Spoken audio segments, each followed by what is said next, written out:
जैसे ही आप voting compartment में दाखिल होंगे तो आपको दो मशीनें नज़र आएंगी, ईवीएम मशीन और वीवीपैट मशीन।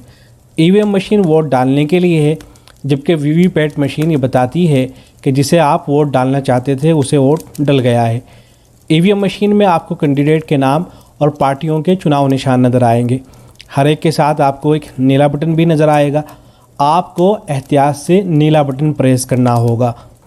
वोट डालते हुए आप इन 3 बातों का ख्याल रखें। नंबर 1, नीले बटन के सामने अपनी पार्टी और कैंडिडेट का नाम देखें। नंबर 2, नीले बटन को उस वक्त तक दबाए रखें जब तक कि रेड लाइट ऑन ना हो जाए और बीप की आवाज़ सुनाई ना देने लगे। उसके बाद वीवीपैट मशीन पर एक स्लिप आएगी, उस पर उस पार्टी और कैंडिडेट का नाम देखें जिसको आपने वोट दिया है। ये स्लिप सिर्फ 7 सेकंड के लिए नज़र आएगी। स्लिप पर अगर नाम सही नज़र आ रहा है तो इसका मतलब ये है कि आपका वोट सही डल गया है।